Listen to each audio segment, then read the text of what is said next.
que nunca me vea defraudado.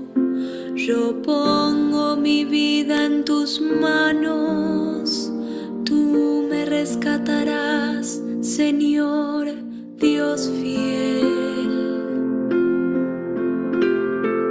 En tus manos, Señor, encomiendo mi espíritu.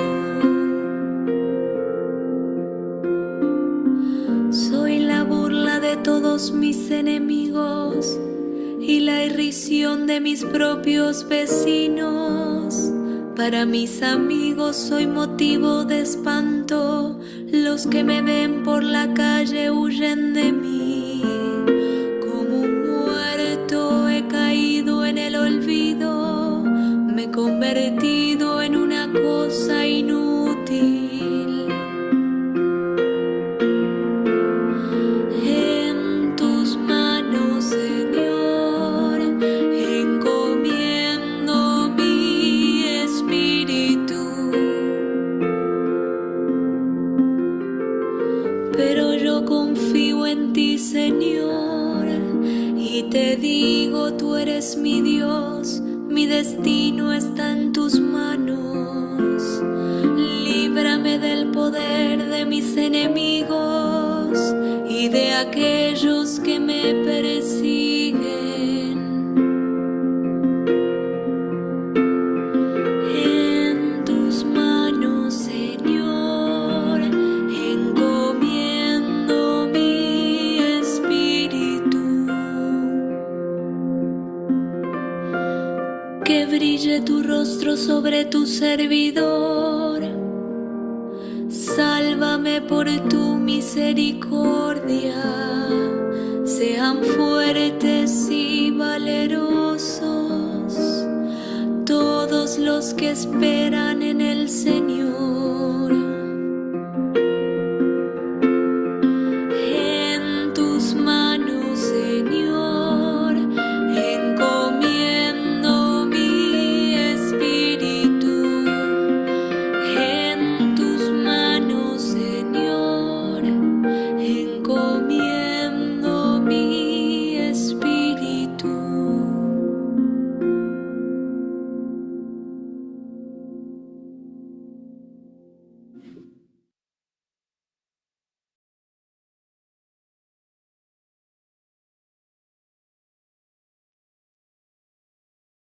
Hola, buenas noches. Bendecido Dios, nuestro Padre, que nos permite volver a encontrarnos hoy día, lunes 6 de noviembre, en nuestro espacio bíblico para estudiar con profundidad y con devoción la palabra de Dios Padre que conocemos por la divulgación de Jesús de Nazaret. Vamos a comenzar nuestra sesión, como todas las ocasiones, haciendo una pequeña oración, y te invito a que unidos de corazón y de espíritu digamos en nombre del Padre y del Hijo y del Espíritu Santo. Amén. Padre nuestro que estás en el cielo, santificado sea tu nombre. Venga a nosotros tu reino. Hágase tu voluntad en la tierra como en el cielo. Danos hoy nuestro pan de cada día. Perdona nuestras ofensas, como también nosotros perdonamos a los que nos ofenden. No nos dejes caer en tentación y líbranos del mal. Amén. Invocamos al Espíritu Santo, diciendo: oh Espíritu Santo, don de Dios y fuerza de lo alto, fuente de agua brotante de vida eterna, desciende y mora en nuestros corazones. Haznos verdaderos adoradores del Padre. Condúcenos a la plenitud de la verdad y transfórmanos en testigos de Jesús, para llevar su nombre hasta los confines de la tierra. Amén. Gloria al Padre, al Hijo y al Espíritu Santo, como era en el principio, ahora y siempre, por los siglos de los siglos. Amén. Muy bien, pues abrimos nuestra sesión del día de hoy con una composición hermosa, pero que demanda un poquito de aclaraciones al respecto. Lo que escuchaste fue una interpretación basada en el Salmo 30, eh, que es un salmo bastante extenso y que por lo mismo, pues únicamente ciertas estrofas se toman de base para la composición musical y coral de este salmo.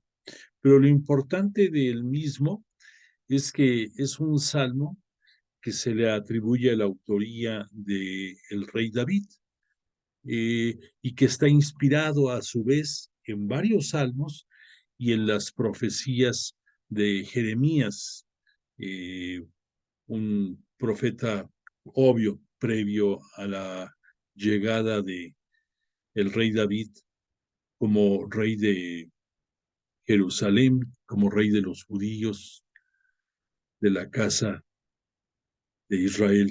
Bueno, te quiero decir que a lo que quiero precisarte es que tú escuchas de entrada el que se dice dirigiéndose a Dios: en tus manos encomiendo mi espíritu.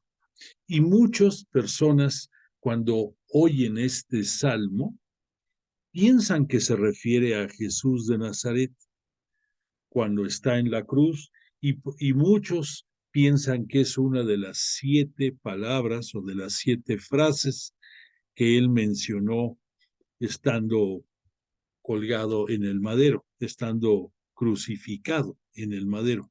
Y no es así. Este salmo, para ubicarnos, David fue el segundo rey de Jerusalén, el segundo rey, el primero porque así lo desearon los judíos, fue Saúl, hermano mayor del rey David. Sin embargo, las expectativas para Yahvé Dios de cómo estaba llevando su reinado no eran satisfactorias. Y entonces él le pidió al profeta Samuel que así como había ungido a Saúl como rey de los judíos, lo depusiera y que fuera a ver a Jesé, el padre de Saúl y también padre de David. Y no sé si sabes la historia, pero pues llegó Samuel a ver eh, a la casa de Jesé y le pidió que reuniera a todos sus hijos, y fue prácticamente escaneándolos, si tú quieres, para que nos entendamos, a cada uno de ellos y tomando una claridad más profunda acerca de su personalidad. Pero él, oyendo la voz de Dios a través del Espíritu, identificaba que no era el adecuado, y le pregunta a Jesé que si son todos sus hijos.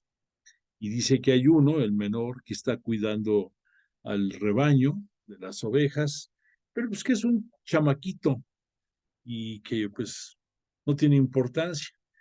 Y le invita a compartir los alimentos con ellos, y dice el profeta, le dice: no probaré nada hasta que no estén todos tus hijos aquí. Entonces mandan traer a David, y pues ya se une al grupo.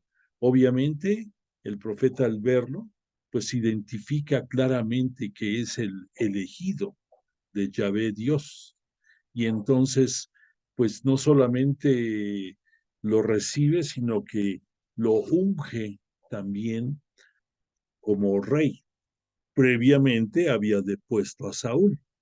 Y esto trajo muchos problemas a David. En primer lugar, no podemos dejar de pensar que es un joven, está saliendo de la adolescencia, y como tal, pues como cualquier muchacho de esta edad que tú conozcas, pues tienen sueños, tienen aspiraciones, tienen también yerros y errores, son inquietos, en fin, ¿qué te puedo decir si tú probablemente ya pasaste por esa edad?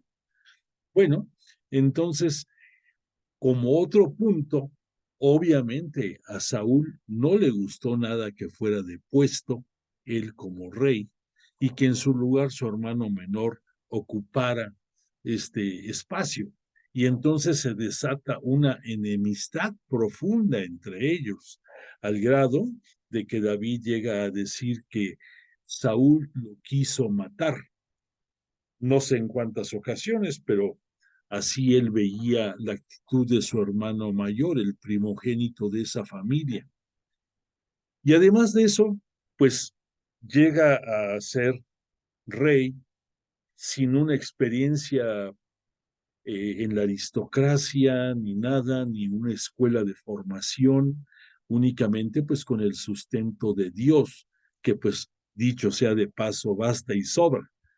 Pero pues si tú te has visto necesidades en que dices, Dios mío, ayúdame porque solo no puedo, entenderás lo que este David pudo haber sentido, sufrido y vivido en aquellos tiempos. Entonces, además de la enemistad con su hermano mayor, este David, pues va a tener que gobernar un territorio en el cual están arraigados todavía varias de las 12 tribus cananeas que estuvieron en esa zona. Y aunque Yahvé Dios les otorgó ese suelo para que lo habitaran, eso no quiere decir que estuviera vacío, había que lanzar a los que estaban ahí.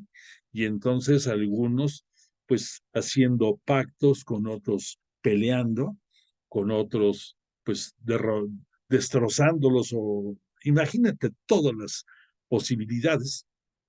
Entonces, así este David sometió a a esas tribus cananeas que estaban en la zona, y por lo mismo en muchos momentos se sentía que le asfixiaba la presión de todos sus enemigos, la forma en que por su juventud lo veían los propios judíos a él, su inexperiencia, etcétera, etcétera. Y entonces este David, el rey, pues tuvo una fe muy grande en Dios, en Yahvé Dios, y Yahvé Dios tuvo también confianza en él. Y pues conocedor de todas formas de Yahvé Dios, de la calidad de hombre que estaba ungiendo rey, pues David tuvo muchos errores, se propasó en muchas cosas, fue motivo de escándalo en muchos momentos de su vida. Baste que te recuerde que se enamoró de la esposa de uno de sus lugartenientes y pues que no solamente le hizo suya, sino que además urdió la forma de que a su lugarteniente le dieran muerte en combate para que no hubiera quien le pidiera cuentas. Bueno, pues ya hemos dicho otras ocasiones que Dios escribe derechos sobre renglones torcidos, y en el caso de David, así fue. Y el hijo que tuvo de esa relación incestuosa, este, murió poco tiempo después de que nació, mas sin embargo, pues Dios es misericordioso y le permitió que el segundo hijo que tuvo de esta relación, este David, llegara a ser el famoso rey Salomón, que es histórico en toda la Biblia y en toda la historia en general por su sabiduría que le pidió como regalo a Yahvé Dios. Bueno, todo eso te lo cuento porque pues sí, tenemos que identificar en este salmo que no se refiere a Jesús de Nazaret, a pesar de que algunas palabras pudieran indicarnos que era él, sino que se refiere al rey David. Y el rey David, pues de acuerdo a la promesa que Yahvé Dios le hizo, iba a tener en su trono hasta el fin de los tiempos a alguien de su dinastía.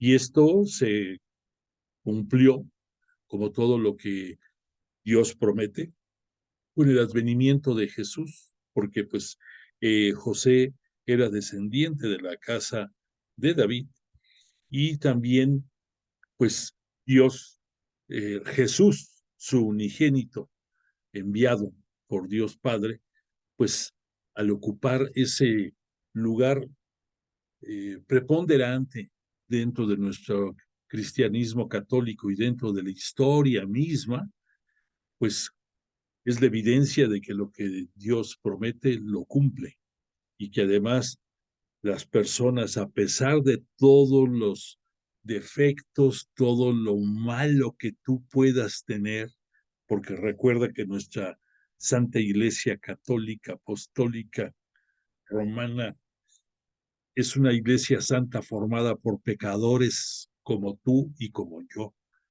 y que no hay pecado grande que no pueda ser perdonado cuando de corazón tienes arrepentimiento y tienes una comunicación filial con Dios Padre a través de la intercesión de Jesús y por obra del Espíritu Santo, tu vida seguro que va a cambiar. Ten confianza en eso. Bueno, pues me extendí un poco, pero es un tema un poquito este, peliagudo este salmo y te lo quise dar a conocer. Por esa razón decimos que los que conocen los salmos están conociendo como si fuera un quinto evangelio, porque la narrativa que tiene todos los salmos van de la mano con la historia de la salvación y es placentero, es hermoso poder disfrutarlos cuando son bien entonados o cuando nos animan a abocarnos, a meternos más en la historia en la Biblia. Bueno, pues dicho todo esto, vamos a pedirle a Jesús de Nazaret y a su Espíritu Santo que nos tenga la misericordia de acompañarnos como todas las clases en medio a todos nosotros y que nos abra el corazón, la inteligencia, nuestra mente y que nos haga que no solamente escuchemos su palabra, sino que la hagamos vida propia, vida misma, que seamos congruentes entre lo que decimos y lo que hacemos y que seamos ejemplo vivo para mucha gente, aunque no abramos la boca, ahora sí que lo bueno se percibe y también lo malo, ¿no? Así que pues el paso previo a que tú puedas hablar con, con justicia, con autoridad, con humildad y con benevolencia a los demás sobre Jesús de Nazaret, comienza contigo mismo porque no solamente lo conozcas, sino también lo vivas. Y nuestra petición de esta semana sigue siendo la misma de semanas anteriores. Estamos necesitados de una paz, de esa paz que solamente Dios puede darnos. Ese lo que tú escuchas que en aquellos tiempos del judaísmo, esa famosa palabra de shalom, el shalom es la palabra más representativa de esa paz que Dios puede otorgarte a ti y solamente la puedes vivir cuando además de que lo conoces, lo vives. Entonces necesitamos todos tener esa paz de Dios para poder tener un mundo en que podamos cohabitar todos. Todos tenemos derecho a un espacio digno y este mundo es bastante grande como para que no lo pueda dar. Y las razones y lo que cada dirigente político quiera ver, pues yo no me quiero meter en problemas ahí sí de política, pero de lo que sí estoy cierto es que todos tenemos el mismo derecho y privilegio de poder vivir en este mundo con dignidad y tener lo mínimo necesario para poder disfrutar de la creación de Dios que lo hizo para nuestro goce y placer, nuestro disfrute. Entonces, las guerras y todos estos conflictos bélicos no lo permiten. Y pues ya independientemente de ver causas y efectos, lo que es lo único cierto es que la guerra va en contra del amor y lo que necesitamos para poder seguir adelante y para poder vivir en paz son grandes cantidades de amor. Bueno, pues entonces que Dios nos oiga, siempre es hermoso el alabarle, a Dios el agradecerle todo lo bueno que nos prodiga, todo lo bueno que nos da, todo lo bueno que en tu vida derrama y entre tu familia, y tener la comunicación con Él, pero vete grabando en tu cabeza que si quieres ser un hijo, un buen cristiano, un buen seguidor de tu religión, siempre comienza por reconocer la alabanza y la grandeza de Dios. Después, con humildad, pide perdón por lo que malo que has hecho. Y ya posteriormente, abre tu corazón de lado a lado y con honestidad y confianza, ponle todas tus necesidades, que él las conoce, pero le gusta que tú se las digas. Y ten la certeza de que la voluntad divina siempre es la sabiduría plena, y lo que él decida de tu vida y de tus circunstancias será lo correcto. Escucha su voz y sigue adelante.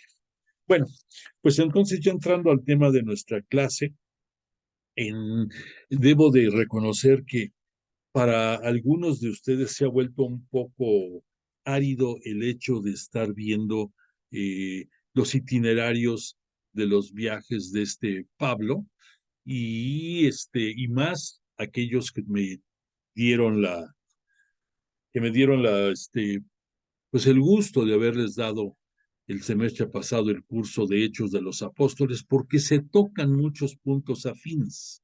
Nada más vuelvo a insistir en la gran diferencia de la perspectiva de lo que se ve en Hechos de los Apóstoles y la perspectiva de lo que Pablo nos enseña a través de lo que él escribió en sus propias cartas.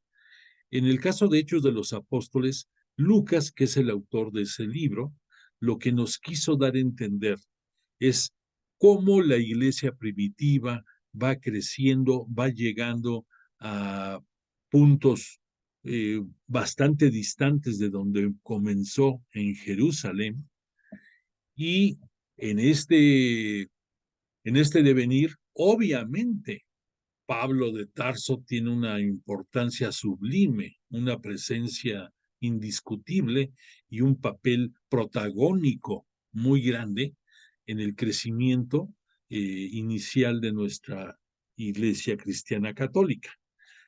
Y a veces tenemos que complementar lo que dice Lucas y compararlo contra lo que Pablo cita y llegar a un punto intermedio, y a veces ni así podemos tener una precisión, como suele pasar en muchos textos bíblicos, ¿no? Que podemos encontrar pequeñas diferencias de un autor a otro. Recuerda que todos los textos bíblicos son parte humana y parte divina. Parte humana porque el autor sagrado está poniendo el mensaje de acuerdo a las circunstancias vividas, de acuerdo al mensaje doctrinal o teológico que nos quiere comunicar, y de acuerdo al entorno socioeconómico, político y todo lo que cultural y todo lo que tú quieras que prevalecía en la zona y en el lugar. Pero todos ellos han sido inspirados por el Espíritu Santo, y en pocas palabras, el Espíritu Santo es el autor, pudiéramos decir, en mayor participación de los escritos que conforman la Biblia. Y entonces él es la fuente que también nutrió a los autores. Pero pues repito, puede haber pequeñas diferencias, pero si tú te fijas en lo sustancial de los hechos, eso es lo preponderante, lo que importa. Desafortunadamente, muchos cristianos de otras religiones, de otras iglesias hermanas, porque no dejan de ser hermanas nuestras, de otras eh, latitudes, pues a veces se fijan en lo textual, en lo que dice letra por letra o palabra por palabra, y con respeto a ellos, permíteme decirte que eso no es la manera correcta de una interpretación bíblica, que para poder saber realmente religión a través de nuestra Biblia, tenemos en primer lugar que leer varios textos referentes al mismo tema, lo cual nos va a dar un panorama más amplio sobre el mismo tópico.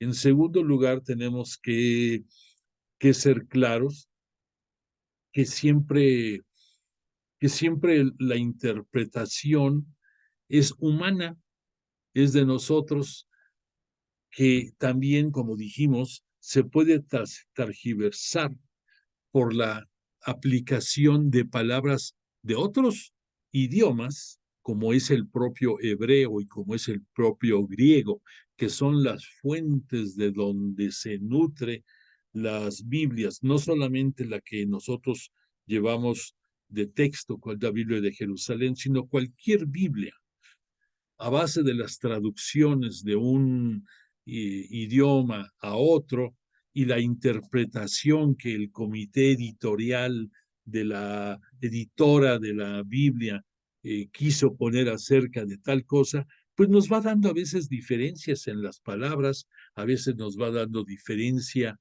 en la intención que podemos apreciar en el texto y por lo tanto tenemos que ser cuidadosos de poder checar, por un lado, distintos textos referentes al tema y por otra parte, pues también recordar que aunque nosotros por la época en que nos tocó vivir, tenemos muchas facilidades, tenemos muchos recursos para poder enterarnos de lo que pasa casi al instante y tenemos medios gráficos y medios sonoros para poder tener evidencias de muchas cosas, pues la historia de la salvación no se rige por esto.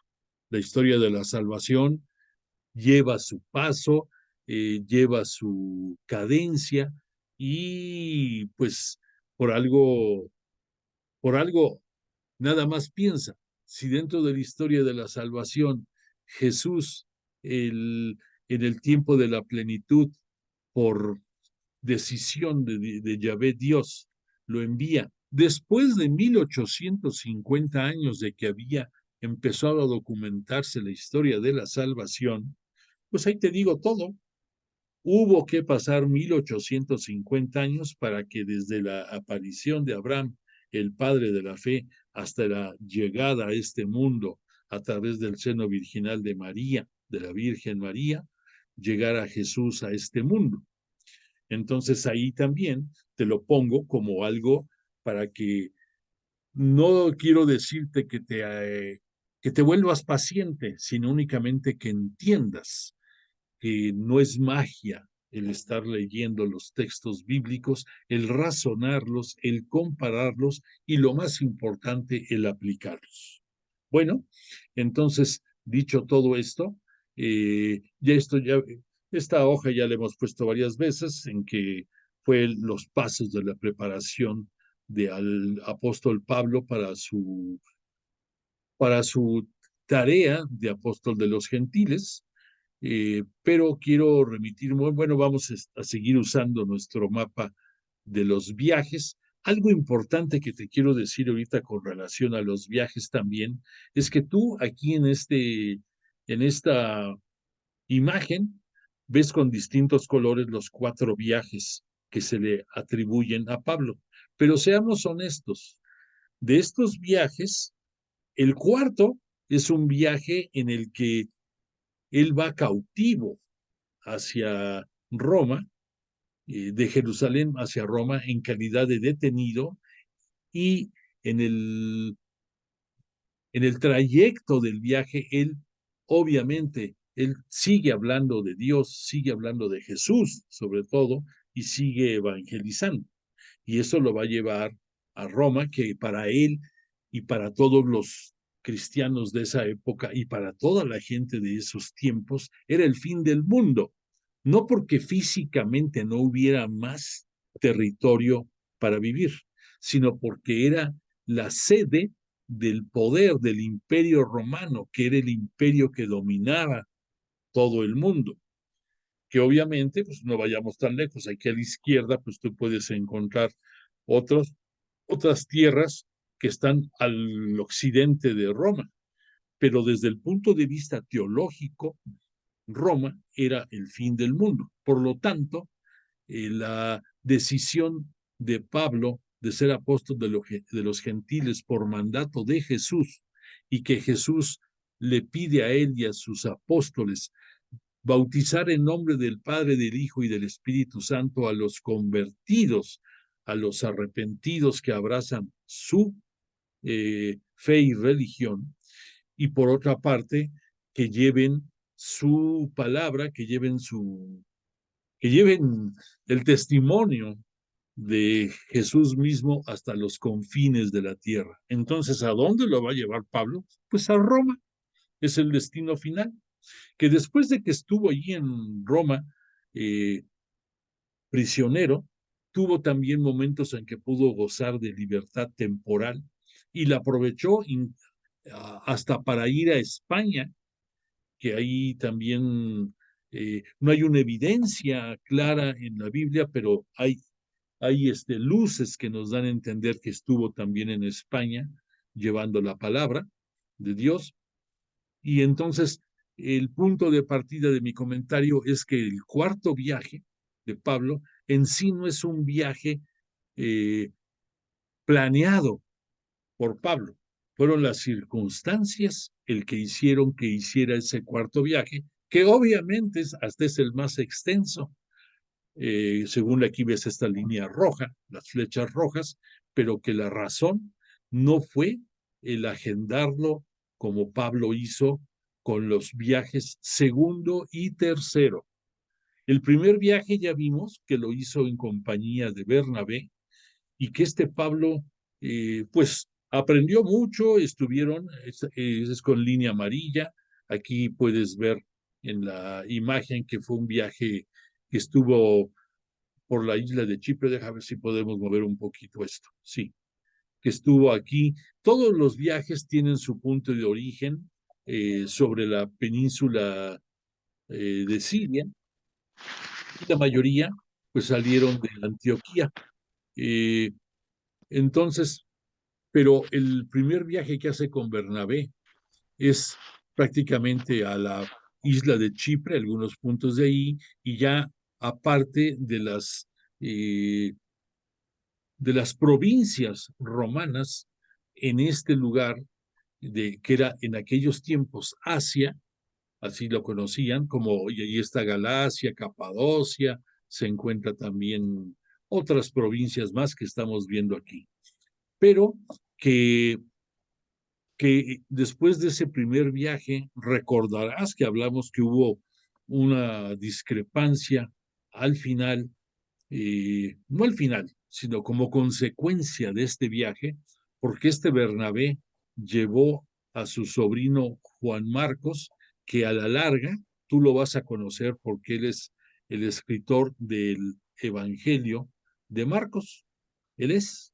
Y entonces, pues, dicho sea de paso, pues Marcos, el evangelista, tiene pues una barnizada, una mano de gato, como tú quisieras decirle, de la forma en que Pablo evangelizó.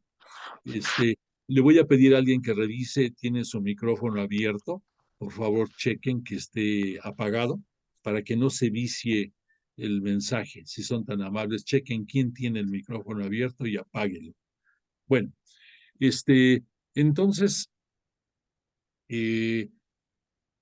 decíamos que su sobrino Juan Marcos no quiso seguir el paso de subir a la cordillera del Monte Nebo, que era obligado para llegar a toda la zona de Galacia, y eso le molestó mucho a Pablo.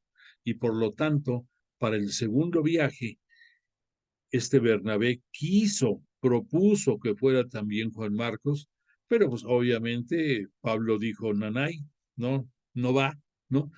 Y por otra parte, eso propició que se hicieran dos equipos. Uno, comandado por Bernabé, que él se lleva a Juan Marcos y se van primordialmente, según la narrativa de Hechos de los Apóstoles y del propio Pablo, se van a Chipre, a la isla de Chipre, que aquí la tenemos, y ya no nos dicen más de qué fue del recorrido que ellos hicieron. En el caso de Pablo, es cuando él en realidad se siente amo y señor de la misión que tiene encomendada. Y por lo tanto, entre otros detalles, Lucas nos cita que a partir de ese segundo viaje ya presenta a Saulo, a Saúl, sus nombres arameo y hebreo, ya con el nombre latino de Pablo, de Saulo, ¿no? Entonces ya adquiere otra personalidad. Ya ves que muchos de los personajes que estudiamos en la Biblia tienen un nombre y después tienen otro nombre ya en el desarrollo, en el desempeño de su misión. Aquí no es porque haya sido por cuestión divina, sino que materialmente ya Lucas lo reconoce como integrante de la Iglesia Cristiana Católica y le da el honor que debe de ser y le asigna su nombre de Saulo, de Pablo. Y así lo conocemos todos nosotros. Bueno, en este segundo viaje, ya Pablo nos cita que él pudo hacer el trazamiento del viaje, pero algo muy importante, él, conocedor amplio de lo que es la Santísima Trinidad, él sabe que el trazamiento de su viaje siempre será dirigido por el Espíritu Santo. Y en el desempeño de este segundo viaje, más de 2 veces va a tener que hacer ajustes porque dentro de los carismas que Pablo tenía muy arraigados, uno de ellos era el discernimiento.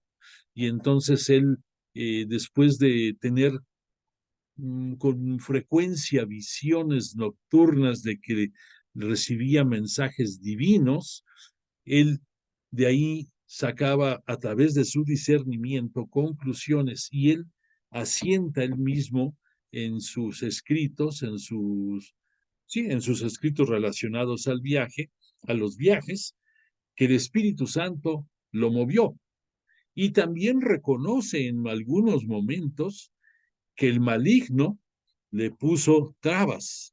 Y eso pues es fácil de entender y comprender. Desafortunadamente para las personas que están muy abocadas a llevar la palabra de Dios, no es difícil que tengan asedios constantes del maligno de diversas formas para impedir que cumplan con su cometido. Y algunos pues son dramáticos lo que llegamos a enterarnos, pero pues bueno, así es la vida, así es el llevar la palabra de Dios. Y pues bueno, Pablo no podía ser la excepción. Fíjate que ahorita que estemos repasando del segundo viaje, vas a entender mejor lo que estoy diciendo de estas tendencias o de estos riesgos. Entonces, a lo que quiero es que de esta ilustración que estás viendo de 4 viajes, pudiéramos decir que los que son el centro de la misión de llevar la palabra de Dios a través de su iglesia cristiana católica por conducto de Pablo a los confines de la tierra, es lo que él trazó e hizo en el segundo y tercer viaje. Reconozco que en el segundo viaje estuvo en algunos puntos en que ya había estado con Bernabé en la primera ocasión, porque aquí tú lo puedes ver que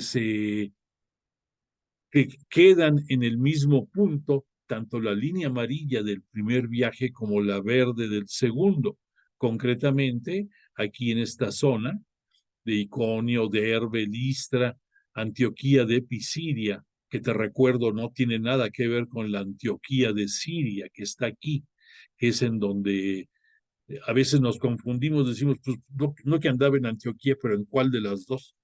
Entonces, básate, ten cuidado, cuando digas tú de Antioquía, aclara si Antioquía de Siria o Antioquía de Pisidia. Bueno, entonces aquí, repito, en el segundo viaje, Pablo va a tener oportunidad de volver a pisar comunidades que formó junto con Bernabé en Derbe, Iconio, Listra y en el propio Antioquía de Pisidia. Pero eso va a servir de reforzamiento de la tarea y por lo tanto, pues de un avance más contundente. Que el primer viaje, para que tú te ubiques o para que recuerdes, fue del año 41 a más o menos la primavera del año 46, 5 años. Que el segundo viaje es del verano del propio año 46 al otoño del 51, otros 5 años. Y que el cuarto viaje en que él va en calidad de detenido hacia Roma comprende del año 52 al año 56. Ahí nada más, o finales del 55. O sea que ese tercer viaje que se le conoce, que es donde escribió este Pablo sus epístolas en cautiverio. Ahora ya entiendes por qué la palabrita en cautiverio, porque él iba cautivo rumbo hacia Roma, preso. Y entonces él no desperdiciaba el tiempo. Y entonces en el trayecto del viaje, tanto fue catequizando como también fue haciendo sus epístolas, algunas muy, muy generosas como las epístolas del cautiverio. Bueno, ahora, ya la semana pasada estuvimos viendo, repasando alguna parte del itinerario del segundo viaje. Únicamente te quiero eh, recalcar dos que tres puntos importantes, pero nos obliga a hacer el trazado de todo lo que fue el segundo viaje.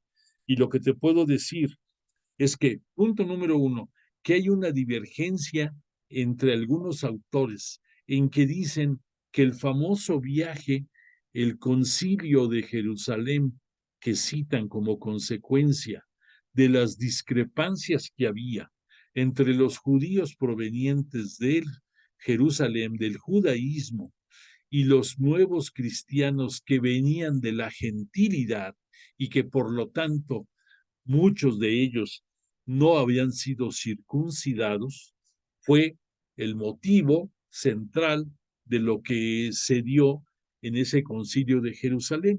Entonces, este Lucas lo traza más o menos que pudo haber sido por el año 49, pero este Pablo, en el desarrollo de sus epístolas, nos da a entender con mayor claridad que este encuentro se dio después de que terminó su segundo viaje. Por lo tanto, este concilio de Jerusalén es muy probable que se haya dado en el año 51. Repito, lo importante es el hecho, no tanto el que digas, es que fue el martes fulano de tal a tal hora. No, no, eso déjalo para los que no tengan fe, para los que duden de la palabra de Dios, pero no para ti. Bueno, entonces, y la información que este Pablo nos da con relación a este episodio lo cita en su epístola de los Gálatas. Y te voy a leer un pequeño extracto para que veas el por qué esta teoría pues es más aceptable. Dice Pablo, cuando aquel que me llamó por su gracia tuvo a bien revelar en mí a su Hijo, obvio, ¿a quién se está refiriendo? A Dios Padre, a Yahvé Dios. Me fui a Arabia, de donde nuevamente volví a Damasco, ese viaje que ya estudiamos, que fue un viaje no de entrenamiento, pero que a fin de cuentas en eso concluyó, en que este Pablo fue a llevar la palabra de Dios a Arabia, pero que los nabateos no la aceptaron, además lo persiguieron, tuvo que salir ahí huyendo en un canasto, en un cesto, en unas espuertas, se dice, descolgado por las murallas de la ciudad, que fue un fracaso, pero para él fue un aprendizaje profundo, que después de ahí volvió a Damasco y ahí siguió preparándose. Y después, ya que va a Jerusalén y que de Jerusalén lo mandan con Bernabé hacia Antioquía, ahí la cosa cambia, porque ya con Bernabé lo nutre de mucha enseñanza. En el tiempo que estuvo en Jerusalén y se entrevistó con Pedro y se entrevistó con Santiago, el hermano del Señor, el hermano de Jesús de Nazaret, que así le decía a él, porque no era su hermano carnal, no tuvo ningún hermano Jesús. es el unigénito de Dios. Pero pues así se le conoce dentro de la religión a Santiago, el que estuvo al frente de la iglesia de Jerusalén. Bueno, y también el otro Santiago el otro Judas, que tú conoces, Judas, y también Santiago, el Judas Tadeo, es el que conocen muchos como el primo del Señor, que ese sí era su primo de sangre, de Jesús. Bueno, entonces dice este Pablo, después de esto que regresa a Damasco, subí a Jerusalén para conocer a Cefas. Cefas, recordemos que es Pedro. Ok, entonces si tú vas atando las fechas en que se desarrollan estos eventos, obviamente pues vas a compartir lo que aquí Pablo cita a continuación. Dice, luego, al cabo de 14 años de este episodio de Damasco, subí nuevamente a Jerusalén con Bernabé, llevando conmigo también a Tito. Esto lo puedes tú ver en Hechos de los Apóstoles, en el capítulo 2, versículo 1. Según este dato, los 14 años van del 37 al 51. Por lo tanto, dices, este evento, que el evento es lo trascendente, se da, pero según Lucas se dio en el 49, según Pablo se da en el 51. ¿Qué es lo importante? Que se dio el evento y que ahí se sirvió para que la iglesia con sede en Jerusalén, que estaba comandada, que estaba como roca de la iglesia, Pedro, y después Juan y otros de los apóstoles, eh, en pláticas, en controversias, si tú quieres, a lo mejor sutilmente hasta no llegaron a los golpes, por supuesto que no, pero obviamente que sí llegaron quizás a tener comunicaciones ríspidas y subidas de tono entre ellos, pero lo que importa es que a fin de cuentas se aceptó que para ser integrante de la Iglesia Cristiana Católica y si provenía el nuevo miembro de la gentilidad, o sea, alguien que no hubiera sido judío, no tenía por qué ser circuncidado y que esto fue un motivo muy importante porque muchos de los integrantes de la Iglesia Cristiana Católica primeros venían del judaísmo y como tal, como judíos, habían sido circuncidados. Pero pues había que poner un orden y decir, ok, esto ya se dio, pero no es fuerza que se cumpla con esto para poder ser miembro de la Iglesia Cristiana Católica. Y la razón es hay dos razones de mucho peso para esto. En primer lugar, que para abrazar la fe en Cristo Jesús no se requiere ser judío. Y por otra parte, es que eh, Jesús en el mandato que le deja a sus apóstoles es de hacer miembros de su iglesia a todo el mundo. Y por lo tanto, pues ahí ya no todos van a aparecer los que no son judíos, los que en aquellos tiempos se le llamaba gentiles, los paganos, los agnósticos, los idólatras, todas las denominaciones que te quieras imaginar. A todos nos vino a salvar Jesús de Nazaret. Y entonces, pues no era necesario ser judío. Y había otra consecuencia de esto, que cualquiera, incluyendo el propio Pablo, que tenía a veces que ser cauto, diplomático, si tú quieres, en llevar las cosas, pues respetaba que muchos integrantes de la Iglesia Cristiana Católica que procedían del judaísmo, seguían asistiendo a la sinagoga, seguían leyendo la Torá, seguían probablemente respetando algunas fechas de su calendario litúrgico, pero también lo que era de la Iglesia Católica, Cristiana Católica. Entonces tú dices, bueno, pues ¿con cuál estás? Estás llevando en la práctica dos costumbres de dos diferentes religiones. Entonces había que poner un hasta aquí y por eso se dio ese concilio de Jerusalén.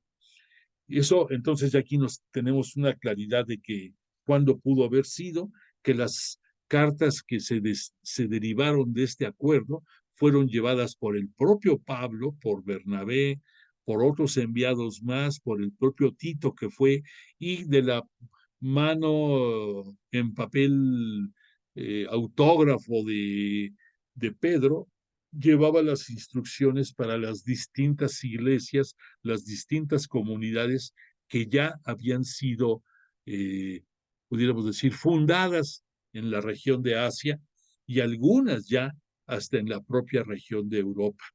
Porque recordemos que para distinguir aquí esto, todo lo que ves tú aquí, eh, aquí en esta zona, valga la expresión, donde dice aquí Filipos, un poquito más a la derecha, y todo lo que ahí hay para la izquierda era lo que para ellos era ya en aquellos tiempos Europa. Y de Filipos a tu derecha era lo que correspondía a Asia. Bueno, ya nos vamos ubicando mejor, ya vamos entendiendo mejor. Bueno, entonces, este segundo viaje, pues Pablo se lo encomendó a la gracia del Señor y fue llevándolo por el Espíritu Santo, que el compañero de viaje más importante de este Pablo fue Silvano, que también lo conocemos con el nombre de Silas. Este Silvano, él fue enviado a esta provincia precisamente por Pedro y por los apóstoles de Jerusalén hacia acá. Y fue un apoyo muy grande para Pablo, e incluso Pablo lo llegó a ser obispo de la comunidad de Corinto y estuvo involucrado con el desarrollo de algunas comunidades más. Y este Silvano desafortunadamente murió pues joven, murió joven y más o menos por el año, según, según los anales de la iglesia, más o menos por el año 50, según lo que este Pablo nos cita en sus cartas, probablemente murió por el año 52, pero de que murió, murió, ¿eh? Ahí sí, no hay duda, ¿eh? Ya lo que importa es el hecho, recordemos. Bueno, entonces Silvano y este Pablo van a recorrer de nueva cuenta las provincias de Siria y de Cilicia. Ellos partieron, fíjate que algo curioso, cuando se vino la desaveniencia entre Bernabé y este Pablo, se encontraban en esta ribera, pudiéramos decir, con el mar Mediterráneo, y este Bernabé se va por mar junto con Juan Marcos hacia Chipre. Y este Pablo, entre las diferencias, él se va por tierra, bordeando la costa del mar Mediterráneo, hasta llegar, cruzar Antioquía y ahí seguir avanzando hasta llegar aquí a su cuartel, su refugio, Tarso, donde él nació, y ya de ahí, pues seguir con más fuerza el viaje. Entonces, en este segundo viaje acompañado de Silvano, pues volvió a estar en Derbe, en Iconio, en Listra, en Pisidia, y el punto quizás más relevante de lo que pasa aquí es que se va dando, ya porque era la segunda ocasión que estaba en algunas localidades, se empieza a dar el sustento de lo que va a ser la teología paulina. Y esto lo vamos a comprender y entender mejor. Vamos a quitar ahorita este mapa y nos vamos a ir a lo que sucedió en Galacia. Bueno, nada más aquí para acabar de reforzar, siguiendo el mandato de Jesús de Nazaret, Pablo va a cumplirlo, va ya a llevar primeramente su catequesis a los judíos en una intención, al igual que Jesús de Nazaret, de que enderecen el camino eh, que, han, que han ido torciendo de mucho tiempo atrás, pero que después de abocarse a eso, su segunda intención es llevar la catequesis a los gentiles, a los que no son judíos. Pablo lo hace. Bueno, pero aquí esto es muy importante. Aquí vamos a ver el sustento de lo que Pablo va a predicar ya desde el segundo viaje en que regresa él a la provincia de Galacia. O sea, Galacia no solamente es no pensemos, es una ciudad. Galacia es una provincia muy grande del Imperio Romano, allí en la zona de Asia. Y entonces Pablo nos cita aquí con relación a Galacia. Te voy a ir leyendo y tú ve tomando consideración estos puntos medulares de qué fue lo que estuvo predicando Pablo a los Gálatas. Bueno, Pablo, a pesar de que tenía una constitución física bastante fuerte, nos cita aquí, le hace referencia a los Gálatas, que tuvo una enfermedad, debilidad de la carne. No nos dice mucho acerca de esta enfermedad.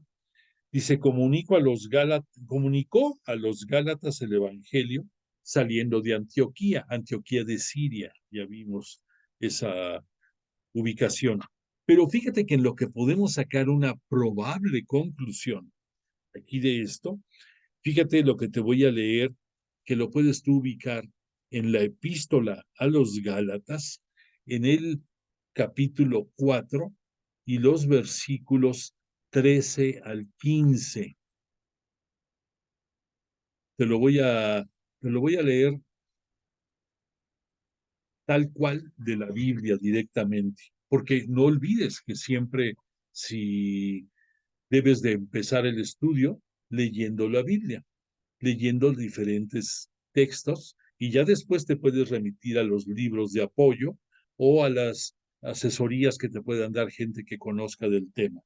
Bueno, entonces, en el capítulo 4 de la epístola a los Gálatas, te aclaro, la epístola a los Gálatas, lo que vamos a leer, lo escribió este Pablo más o menos por el año 53, 54. Y este segundo viaje, como vimos, comenzó en el 46 y terminó en el 51. Por lo tanto, lo que yo te voy a leer sustentado en la epístola fue escrita años después, pero nos da mucha luz acerca de estos puntos de la presentación catequética que este Pablo llevó a toda esta gente arraigada en la zona de Galacia, que son el gentilicio de ellos es Gálatas, los que viven en la zona de Galacia, en la provincia de Galacia. Bueno, entonces me voy al capítulo 4 y dice, habla Pablo, pienso yo que el heredero miembro es menor, es que me estoy leyendo un poquito antes, perdóname, para agarrar, no, mejor me voy directamente a lo que nos citan aquí para no confundirte, del versículo 13 al 15. Dice así, te voy a leer del 12, eso sí. Dice Pablo, haceos como yo, puesto que yo me hice como vosotros. Recuerdo que no me hicisteis ningún agravio. Ya sabéis que una enfermedad me proporcionó la ocasión de evangelizaros por primera vez. Aquí se está refiriendo al primer viaje que hizo por esta zona, antes de este segundo viaje. Pues bien, a pesar del trastorno que suponía para vosotros mi condición física, no me mostrasteis desprecio ni repulsa, más bien me recibisteis como a un mensajero de Dios, como a Cristo Jesús. ¿Dónde están ahora los parabienes que os dabais? Pues yo, testigos de que os hubieras arrancado los ojos de haber sido posible para dármelos. Hasta aquí llego. ¿Qué te indica esto? Punto número uno, que era costumbre que era entre los judíos que personas que tenían enfermedades de origen probablemente contagioso o de eh, evidente connotación en su piel, en su aspecto, eran relegados de la sociedad. Recuerda que cuando Jesús de Nazaret cura a un leproso, estas gentes estaban viviendo como en un gueto, en un lugar apartado de la ciudad, como miserables y nada más con pura caridad se sostenían. Entonces, Pablo algo ha de haber tenido que da a entender que a pesar de su aspecto, no le mostraron ninguna repulsa. Pero además cita algo más, esto de que os hubierais arrancado los ojos de haber sido posible para dármelos.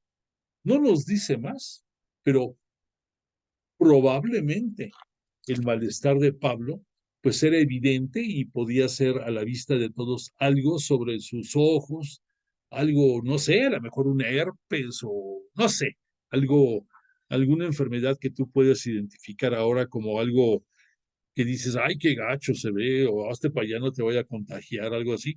Me imagino que algo así le pasó a Pablito.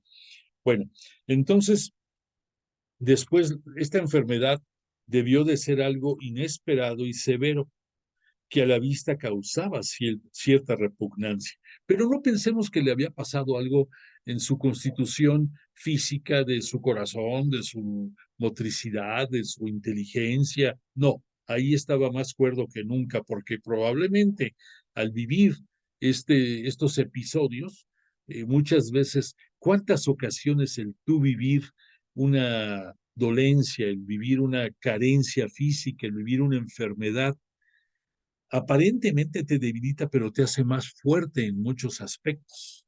Entonces a Pablo le pasó esto, así, y seguramente que las malestares que padeció, pues como sugieren, si a ti te llega a pasar algo igual, ofréceselo a Jesús, ofréceselo ahorita que estás cuerdo, en remisión de tus faltas y pecados, porque a lo mejor cuando de veras se ponga la cosa crítica, no tengas oportunidad de ofrecerlo. Bueno, vamos a ver un poco con relación a esta predicación a los Gálatas, lo que significa estos 5 puntos. Entonces, con relación al punto número 1 de la presentación de Cristo crucificado, vamos a ver lo que dice el apóstol en el capítulo 3 de su epístola a los Gálatas, para que entendamos el capítulo primero de el versículo primero de este capítulo 3 de la epístola a los Gálatas. Dice: Gálatas insensatos, ¿quién os ha fascinado después que ante vuestros ojos ha sido presentado Jesucristo crucificado? Quiero que me respondáis a una sola cosa. ¿Habéis recibido el Espíritu por las obras de la ley o por creer en la predicación? Tan insensatos sois, resulta que comenzasteis por el Espíritu y terminaste ahora en la carne. Te explico qué está queriéndonos dar a entender este Pablo. Por un lado, te voy a hacer una precisión para que te des una idea de lo que puede trastocar la interpretación de los textos bíblicos de acuerdo a la lectura correcta de idioma, de su idioma de origen. Aquí en la Biblia, no lo digo yo, aquí en la Biblia de Jerusalén, de acuerdo a la traducción griega de esta epístola, yo te dije aquí en el versículo primero, Gálatas insensatos. La traducción correcta de la palabra griega que aparece en esta epístola es estúpidos. Por lo tanto, la correcta dicción de este versículo sería Gálatas estúpidos. A fin de cuentas, dices tú, bueno, entre estúpido e insensato, pues no hay mucha diferencia, o si la hay, pues aquí lo que importa es lo que Pablo está diciendo. En pocas palabras, Pablo les está recriminando que a pesar de que él les enseñó, él les mostró a, a Cristo crucificado, en poco tiempo se les ha ido olvidando esa enseñanza y entonces los reprende de que con qué rapidez se están olvidando las cosas. Recordemos que ya había estado en Galacia antes, les ha de haber hablado, regresa ahorita y se vuelve a ir y ya 2, 3 años después o 4 en la epístola les va a reclamar esto. que se les está olvidando. Y esto que nos cita aquí, que dieron un retroceso porque del espíritu están regresando a la carne, es por una otra explicación. El espíritu es la presencia de Dios en ti a través de dos lugares de tu cuerpo, tu corazón y tu cerebro. ¿Por qué? Porque entre ellos dos tú decides cuál va a ser tu comportamiento ante muchas cosas. Entonces, las decisiones que tú tomas nos hablan de tu espíritu. Y ese espíritu, pues obviamente, si está influenciado por Cristo, el Rey del universo, o por Dios Padre, que viene siendo lo mismo, viene siendo el Hijo unigénito, imagen de Dios Padre, pues entonces tú vas a tener un discernimiento, vas a tener una conclusión más adecuada. Y cuando Pablo se refiere a la carne, se refiere a dos tipos de personas. Uno, los que proceden del judaísmo, que ahí para ellos el componente del cuerpo era alma, no, ¿cuál alma? Perdóname, era sangre y carne, por un lado. Pero por otra parte, la acepción desde el punto de vista religioso o teológico o doctrinal, llámale como quieras, de la carne, es que, para que lo entiendas, ¿cuáles son los pecados o los apetitos que la carne nos lleva, que nos atrae, que nos conduce? Pues podemos decir la fornicación, la pornografía, la sedición, no sé, otros más que no sean de tipo sexual, como a lo mejor la perversión, que también es parte y parte, o la corrupción, muchas cosas que son propias de la persona humana. Entonces, ahí se está refiriendo Pablo a esa gran diferencia. Si tú, que eres hijo de la carne en forma natural, pero que Cristo con su crucifixión y muerte te libera del pecado, hace la remisión del pecado y después, ya con su resurrección, pues te dará la vida eterna. Pero aquí está hablando Pablo de ese punto del Cristo crucificado. O sea, si él nos los presentó o se lo presentó a los Gálatas, pues ¿por qué lo has hecho a un lado y te has concretado a vivir lo mundano? Eso se refiere el punto número uno. El punto número dos de esto, aquí te voy a decir algo impactante. La persona dentro del Nuevo Testamento, que así lo conocemos, a la versión del Evangelio de la vida de Jesús, y después los libros que conforman todos los 27 libros del Nuevo Testamento, Pablo se le cuece aparte. Pablo es una mente privilegiada que hay que reconocer, independientemente de su capacidad física e intelectual y su preparación que él tenía, no podemos olvidar que cuando Dios, a través de Jesús, su unigénito, se le hace presente en su evento de conversión, lo llena de fe, lo llena de Espíritu Santo y lo llena de conocimiento sobre él, que va a ser ampliado con lo que él aprendió con Bernabé, con lo que aprendió con Pedro, con lo que fue él investigando y lo que fue él dilucidando acerca de lo que él conocía de toda la Torá, porque él era un judío de origen, de los fariseos, muy conocedor de la Torá y de todas las costumbres del judaísmo. Pero entonces Pablo da el gran paso porque es el primer escritor dentro del Nuevo Testamento que nos habla de Dios Padre y que nos habla también de la Santísima Trinidad. Y son dos cosas diferentes. Aquí en este punto número 2 nos lo citan como Dios Padre, Hijo y Espíritu Santo. Pero En la doxología, la doxología se refiere a los términos que utiliza Pablo en sus epístolas. Él distingue perfectamente la presencia de Dios Padre y aparte la presencia del Padre, el Hijo y el Espíritu Santo, la Santísima Trinidad.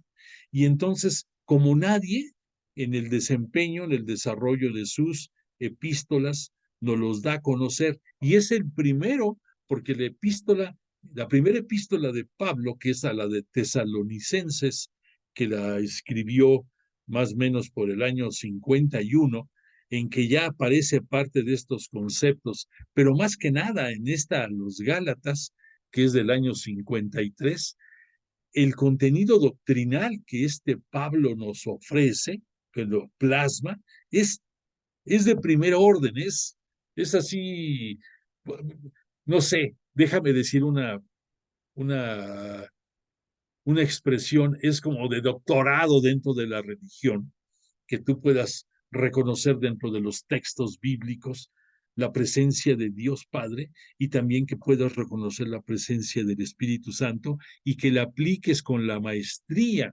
que Pablo lo hace. Recuerda que este Pablo hizo estos escritos más o menos 11 o 12 años antes de que apareciera el primer evangelio, que fue en el año 64, y es el de Marcos precisamente, y que Marcos lleva su barnizadita de la teología paulina. Entonces, también ahí lo ves ya reflejado en un documento tan nutrido y tan hermoso como es la buena nueva de la vida de Jesús. Bueno, el punto número 3 de que dice efusión del Espíritu Santo. Bueno, perdóname, te quiero dar una, te cité que, te cité acerca del punto número 2, pero quiero darte un ejemplo de cómo lo presenta Pablo. Vamos a remitirnos al capítulo 4 de la epístola a los Gálatas y de los versículos 4 al 6. ¿Y qué dice ahí este Pablo? Dice así, ¿dónde está? Pero al llegar la plenitud de los tiempos, envió Dios a su Hijo, nacido de mujer, nacido bajo el régimen de la ley, para rescatar a los que se hallaban sometidos a ella y para que recibiéramos la condición de hijos. Y dado que sois hijos, Dios envió a nuestros corazones el espíritu de su Hijo, que clama, Abba, Padre. Qué belleza de texto, ¿eh? Entonces aquí nos está diciendo Pablo, llegada la plenitud de los tiempos, ¿cuándo es la plenitud de los tiempos? Cuando Dios Padre nos envió a su unigénito, a Jesús de Nazaret, y que nace bajo la ley y bajo la carne, pudiéramos decir, bajo la ley, porque de acuerdo a las costumbres y a la ley judía, viene por la paternidad de José perfectamente justificado.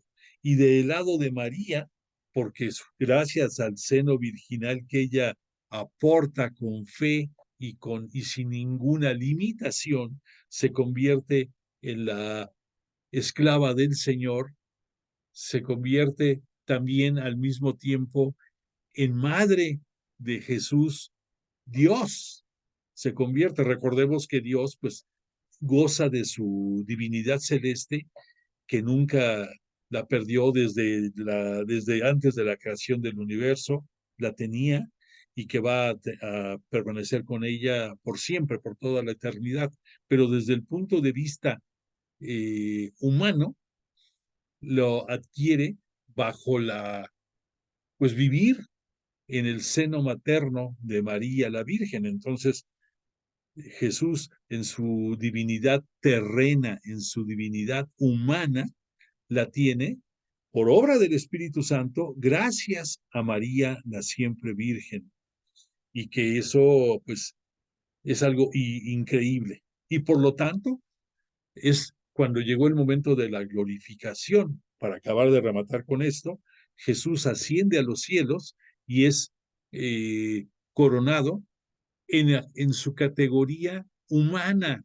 No se te vaya a pasar eso. O sea, en su divinidad celeste no necesitaba nada de esto. En su divinidad terrestre, por la obra que realizó aquí en la tierra, recibe todo el beneplácito, el honor y la gloria de parte de su Padre, de Yahvé Dios, de Dios Padre, y le entrega Espíritu Santo, mismo que es aquí en el punto 3, lo cita Pablo, la efusión del Espíritu Santo y sus carismas, que gracias a la petición de Jesús de Nazaret, le pide a su Padre que a través del Espíritu Santo envíe a sus apóstoles en el evento de Pentecostés, en el día 28 de mayo del año 30, que fue Pentecostés de ese año. Bueno, pero lo más importante es que gracias a toda la catequesis y a todas las enseñanzas de Jesús, en primer lugar, Jesús llega al cielo glorificado, para ser glorificado por su obra, por su muerte, por su sepultura y su gloriosa resurrección. Por decisión de Dios Padre y por obra del Espíritu Santo se dan todos estos eventos. Pero previo a esto, Jesús en la catequesis que les da a sus apóstoles, los hace ya no apóstoles, sino amigos, y les llega a decir hermanos, y gracias a él, nosotros también somos hermanos de Jesús, y por lo tanto, gracias a eso, somos hijos de Dios Padre, igual que él. Y por lo tanto, si Jesús se puede dirigir a Dios Padre con la palabra amorosa de Abba, que quiere decir padre, pero yo te diría, yo identifico más Abba como si tú dijeras papito, así como un término de cariño excelso hacia tu padre, Abba, padre. Gracias a Jesús, nosotros también somos hijos de él. Y ya me imagino cuando llegó Jesús a su glorificación allá en el cielo, le ha de haber dicho a su papá, usemos palabras sencillas que nos puedan ilustrar. Imagínate que llegó Jesús y le dijo a Abba, papito, fíjate que con mi muerte y eso, invité a unos amiguitos a que vengan aquí a morar en el cielo, se los ofrecí y entonces, pues poco a poco van a ir llegando. Ahí estamos nosotros, incrustados en eso. Bueno, entonces el punto tercero de la efusión del Espíritu Santo y sus carismas, que ya empezamos a hablar de esto, lo podemos ver muy claramente también en el capítulo 3, versículos 2 al 5 de esta epístola a los Gálatas, en que dice Pablo, quiero que me respondáis, bueno, ya leímos esto, sí, ya lo leímos, entonces nada más te voy a comentar, ahora sí que valga la redundancia mía, te voy a comentar el comentario del padre Salvador Carrillo que hace en su libro con relación a esto. Dice, quiero saber de vosotros una sola cosa. ¿Recibisteis el Espíritu por las obras de la ley o por la fe en la predicación? Aquí Pablo nos está dando a entender con claridad. Los judíos, para ellos la Torá es la fuente, es la fuente, pudiéramos decir, medular de la enseñanza y que junto con el templo y junto con su celebración del Shabbat forman la trilogía que lo sostiene, que sostiene su religión. Pero aquí Pablo nos llega a decir lo que tú recibiste el Espíritu porque la ley judía te la dio. Pues no, eso es imposible en la predicación. Ahí sí, o sea, él nos vino a predicar y a catequizar la vida de Jesús de Nazaret. Y sabemos perfectamente, y él lo enseñaba, que por su muerte y resurrección, sobre todo por su muerte en cruz, él nos redimió del pecado. Entonces hace la gran diferencia que por eso tú debes de abrazar a Jesús con fe y que esto a los judíos no se los pudo ni se los dará la Torá dentro de su religión. El punto número 4 del bautismo en Cristo, que ha creado una igualdad entre todos y ha destruido la diferencia de los hombres, gracias a la unión de todos en Cristo, la vemos reflejada en el mismo capítulo 3 de la epístola a los Gálatas, a partir del versículos 27 y 28. Deja ver si los tengo por aquí. Sí, aquí dice, los que os habéis bautizado en Cristo, os habéis revestido de Cristo. Punto. O sea, ¿lo entiendes? O sea, tú, después de que abrazas la fe y eres bautizado en el nombre del Padre, el Hijo y el Espíritu Santo, ese bautismo te hace a ti y a todos los que somos tus hermanos igual. Todos gozamos de las gracias que a través del bautismo Cristo nos da. Y aquí te lo te lo refuerzo. Todos los bautizados en Cristo os habéis revestido de Cristo. Ya no hay judío ni griego, ni esclavo ni libre, ni hombre ni mujer, ya que todos vosotros sois uno en Cristo Jesús. Y el punto número 5, que dice, hay una diferencia radical entre vivir según la carne o según el espíritu. Esto lo tenemos más claro en la epístola a los Gálatas, en el capítulo 5, y lo tenemos del versículo 19 al 24, que te lo voy a leer aquí, para que ya ni siquiera lo busques. En el capítulo 5, y aquí nos damos al versículo 19. Te voy a leer desde el versículo 18. Pero si sois guiados por el Espíritu, ya no estáis bajo la ley.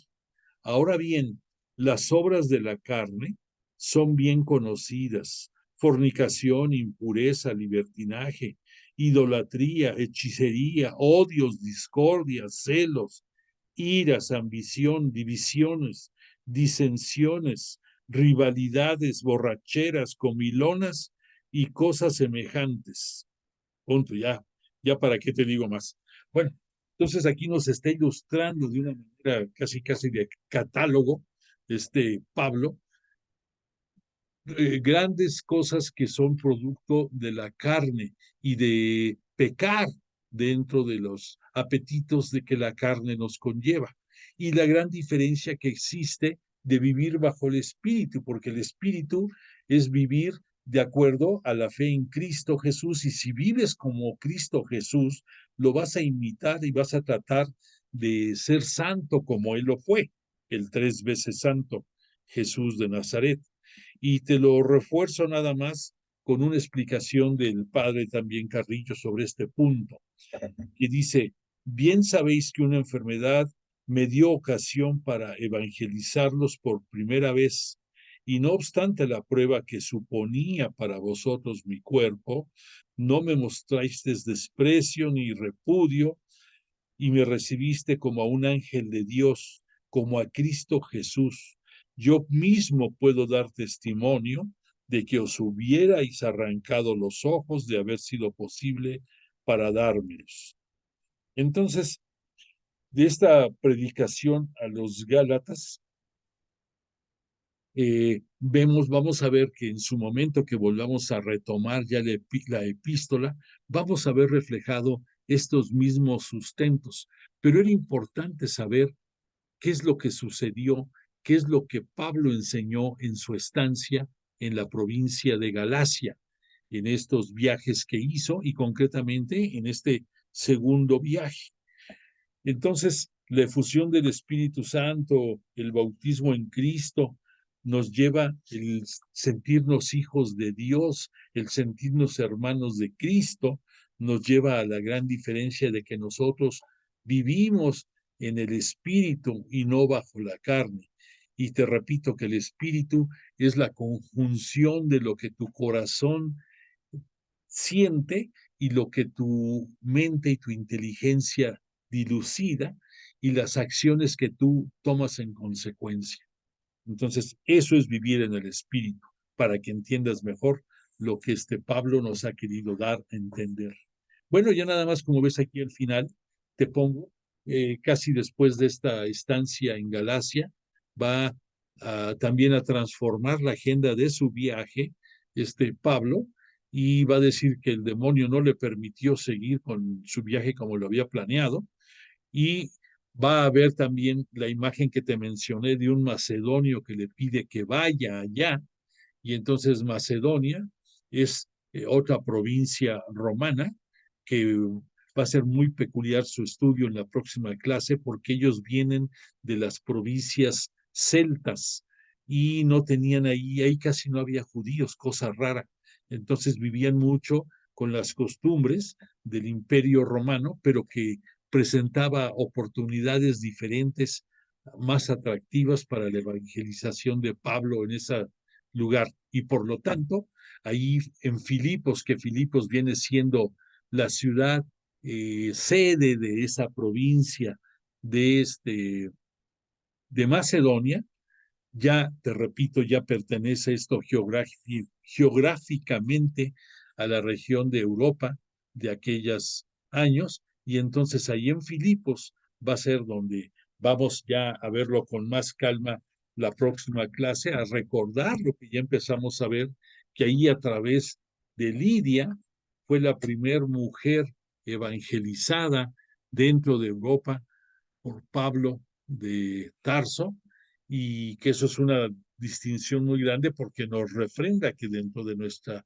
Santa Iglesia Cristiana Católica, la mujer no solamente es igual a nosotros, sino que en muchos momentos ha tenido un papel preponderante por arriba de nosotros los varones, como es el caso mismo de la concepción de Jesús en María Santísima, en la Virgen María, posteriormente en su anuncio de la resurrección con María Magdalena, en que ella es apóstol que lleva el anuncio de la resurrección al resto de los apóstoles y que les lleve el mensaje de que los verá en Galilea, y en este caso también, aunque no lo es obra directa de Dios, pero a través de Pablo, Jesús de Nazaret obra la conversión de Lidia y la hace la primer mujer cristiana dentro de Europa.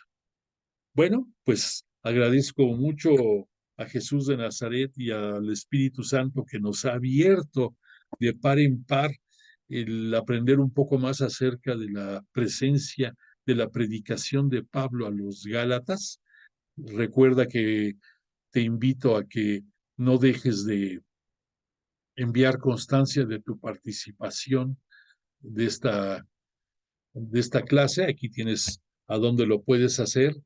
Y agradecemos profundamente, de verdad, a Jesús de Nazaret y al Espíritu Santo la ilustración que nos dieron acerca de su palabra a través de la vida y obra de Pablo de Tarso en este segundo viaje que estamos estudiando. Agradezco tu presencia enormemente. Deseo que en tu familia gocen de paz, de mucha paz, de salud y de prosperidad, y que avances en tus proyectos y en tus sueños que estás desarrollando en esta semana, y que si Dios lo permite nos veremos aquí el próximo lunes a las 8 de la noche para continuar con nuestro estudio bíblico. Muchas gracias y te voy a poner la canción de cierre. Que tengas muy bonita noche.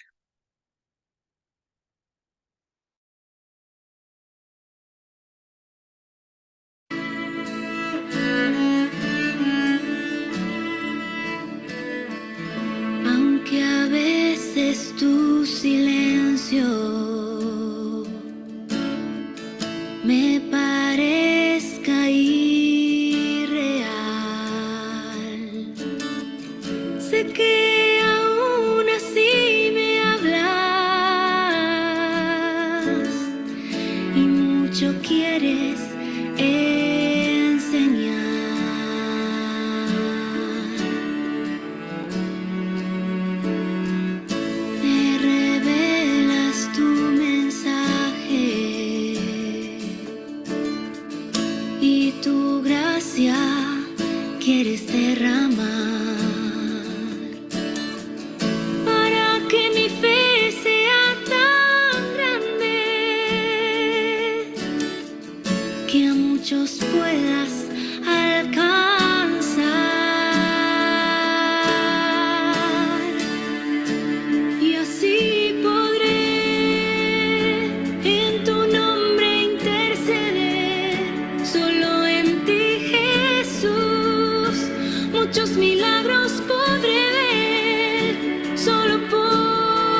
Pero